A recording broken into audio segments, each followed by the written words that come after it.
وَلَقَدْ يَسَّرْنَا الْقُرْآنَ لِلذِّكْرِ فَهَلْ مِن مُدَّكِرٍ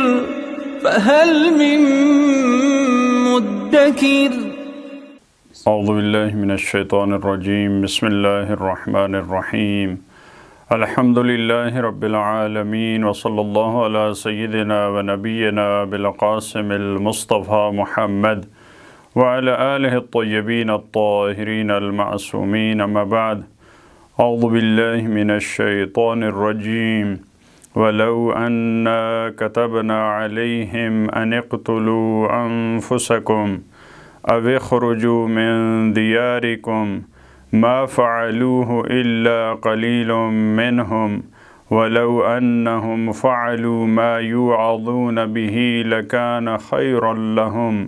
وأشد تثبيتا صدق الله العلي العظيم۔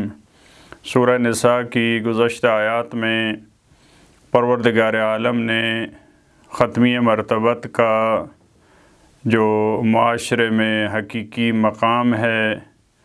جو امت کی، مسلمانوں کی، مومنین کی ختمی مرتبت کے مقابلے میں ذمہ داریاں ہیں، ان کو بیان فرمایا اور خصوصی توجہ دلائی مسلمانوں کی اور کمزور ایمان والے لوگ کہ اگر کسی معاملے میں، اگر کسی اختلاف میں ختمی مرتبت کوئی فیصلہ دیتے ہیں، حکم سناتے ہیں، کوئی رائے دیتے ہیں، معاشرے کے کسی فرد کو یہ زیب نہیں دیتا کہ وہ ختمی مرتبت کے کیے ہوئے فیصلے میں اپنی رائے دیں اور ختمی مرتبت کے فیصلے میں کوئی عیب نکالیں کہ یہ فیصلہ آپ نے کیوں دیا۔ اور ظاہر سی بات ہے تاریخ میں ایسا ہوا، ختمی مرتبت نے جب کوئی فیصلہ دیا تو تاریخ میں موجود ہے بعض افراد نے ختمی مرتبت پہ اعتراض کیا کہ یہ فیصلہ آپ نے فلاں فرد کے حق میں اس لیے دیا ہے کہ وہ آپ کے رشتہ دار تھے۔ تو قرآن کریم نے ان افراد کو ڈانٹا ہے۔ وہ فرد صاحب ایمان ہو نہیں سکتا جو ختمی مرتبت کے فیصلے پہ اعتراض کرے۔ آپسی اختلاف میں رسول اللہ کا جو فیصلہ ہے وہ حتمی فیصلہ ہے، وہ اٹل فیصلہ ہے۔ لہٰذا بعد والی آیات میں وہی افراد جو رسول خدا کی صحیح معنوں میں اطاعت نہیں کرتے، رسول خدا کے فیصلوں میں اعتراض کرتے، تو اس سے معلوم ہے کہ ان کا ایمان حقیقی ایمان نہیں ہے، محکم اور مستدل ایمان نہیں ہے۔ ان افراد کو سامنے رکھتے ہوئے آیت نمبر 66 میں فرمایا وَلَوْ أَنَّا كَتَبْنَا عَلَيْهِمْ أَنِ اقْتُلُوا أَنفُسَكُمْ، اگر بالفرض، ولو یہ تعبیر جہاں پہ استعمال آتی ہے معمولاً جب کوئی فرض کیا جائے کوئی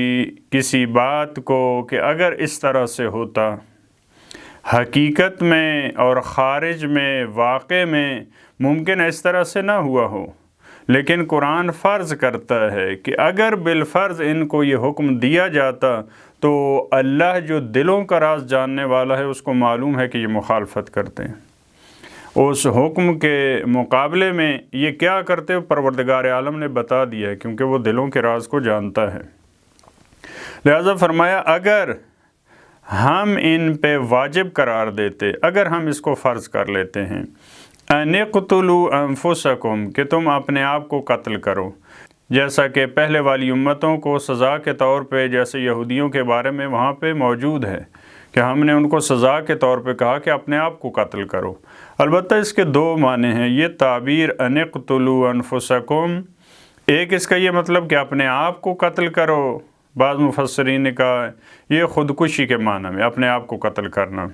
یا ان اقتلوا انفسکم ایک دوسرے کو، کیونکہ معاشرے کے افراد ایک دوسرے کے لیے ایسے ہوتے ہیں جیسے ان کی جان ہیں، ان کے نفس ہیں، لہٰذا ان اقتلوا انفسکم یعنی ایک دوسرے کو قتل کرو۔ اگر یہ حکم دیا جائے تو ظاہر ایک سخت حکم ہے۔ او اخرجوا من دیارکم، یا یہ کہ اپنے گھروں سے نکلو، وہ گھر جن سے تم مانوس ہو، جن سے تمہیں محبت ہے، جن سے تمہیں پیار ہے، اگر ہم وہاں پہ حکم دیں کہ آپ ان گھروں کو چھوڑ دیں، آپ اللہ کی راہ میں نکلیں، ما فعلوہ الا قلیل منہم، تو وہ اس حکم کو انجام نہ دیتے مگر قلیل۔ ہاں ایسا نہیں ہے کہ سارے افراد ایک جیسے ہیں،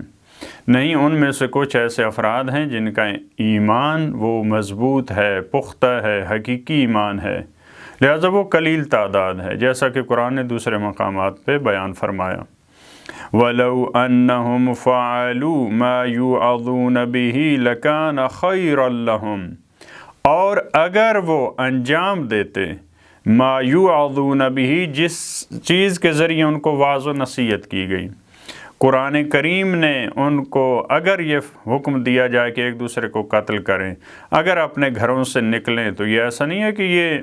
موعظہ اور واعظ و نصیحت کے خلاف حکم ہے، یہ بھی واعظ و نصیحت ہے۔ یعنی قرآن کریم یہ ما یوعظون بہ، یہ تعبیر استعمال کر کے قرآن بتانا چاہتا ہے کہ یہ ان کے حق میں بہتر تھا، اگر اس حکم پہ عمل کرتے، اگر ہم ان کو یہ حکم دیتے اور اس کو بجا لاتے تو یہ ان کے لیے بہتر تھا، یہ واعظ و نصیحت تھی ان کے لیے، لَكَانَ خَيْرًا لَهُمْ، تو یہ ان کے لیے سب سے بہتر آپشن یہی تھا، کیونکہ خدا کی طرف سے یہ حکم تھا۔ وَأَشَدَّ تَثْبِيتًا، اور ان کے ایمان کی استواری کے لیے یہ بہت بہترین ذریعہ تھا۔ جیسا کہ انسان ورزش کرتا ہے اس کا بدن مضبوط ہوتا ہے، جتنا وہ ورزش کرتا ہے، جتنا اپنے اعضاء سے کام لیتا ہے، اتنا ان میں مضبوطی آتی ہے۔ اسی طرح سے معنویات کی دنیا میں جتنا انسان پروردگار عالم کے اوامر پہ عمل کرتا ہے، خداوند عالم کی نواہی سے رکتا ہے، تو یہ اس کی معنویات کی ورزش ہے، اتنا انسان مضبوط ہوتا ہے، معنوی طور پہ اتنا انسان قوی ہوتا ہے۔ وَإِذًا لَأَتَيْنَاهُم مِّن لَّدُنَّا أَجْرًا عَظِيمًا، اگر یہ ہمارے ان احکامات پہ عمل کرتے، جو قتل نفس کا حکم تھا، جو گھروں سے نکلنے کا حکم تھا، اگر اس پہ یہ عمل کرتے، ایمان کی ثابت قدمی اور استواری کے ساتھ ساتھ، یہ جو لفظ سنایا وَإِذًا، یعنی اس وقت، یعنی جب ان کا ایمان استوار ہو جاتا ہمارے ان احکامات، سخت احکامات پہ عمل کی وجہ سے، لَأَتَيْنَاهُم مِّن لَّدُنَّا أَجْرًا عَظِيمًا، تو ہم اپنے ہاں سے ان کو ایک عظیم اجر دیتے۔ جب انسان پروردگار عالم کے احکامات پہ عمل کرتا ہے، سختیاں برداشت کرتا ہے، پھر پروردگار عالم بھی اس کو اجر عظیم دیتا ہے اس انسان کو۔ دوسری اس کی جزا کیا ہے؟ وَلَهَدَيْنَاهُمْ صِرَاطًا مُسْتَقِيمًا، اور ہم یقیناً اس کو سیدھے راستے کی ہدایت کرتے۔ ایک اس کا یہ تھا کہ انسان کا جو ایمان ہے وہ اس میں ثابت قدمی آئے، اس میں استواری آئے۔ جب انسان کا ایمان استوار ہوتا ہے تو ظاہر ہے انسان پھر جتنی مشکلات ہوں اس کی زندگی میں، جتنے سخت احکام ہوں، اس کے پائے ثبات میں لغزش نہیں آتی۔ اس کے ساتھ پروردگار عالم نے اجر عظیم کا وعدہ دیا۔ اجر عظیم کے ساتھ ساتھ پروردگار عالم ان افراد کو جو صحیح راستہ ہے، دائیں بائیں جو غلط راستے ہیں، پروردگار عالم ان راستوں سے بچاتا ہے اس انسان کو، اور جو صراط مستقیم ہے، جو انبیاء کا راستہ ہے، جو اولیاء کا راستہ ہے، جو ائمہ کا راستہ ہے، پروردگار عالم اس راستے کی طرف ان افراد کو متوجہ کرتا ہے۔ پروردگار عالم سے دعا ہے کہ ہمیں توفیق دے کہ جتنے سخت احکامات پروردگار عالم کی طرف سے آئیں، خدا ہمیں توفیق دے کہ ہم ان احکامات پہ عمل کر سکیں، اور ہمارے نفس کی اور ہمارے قلب کی، ہماری عقل کی وہ احکامات مضبوطی کا باعث بنے۔ اللہم صلی علی محمد و آل محمد۔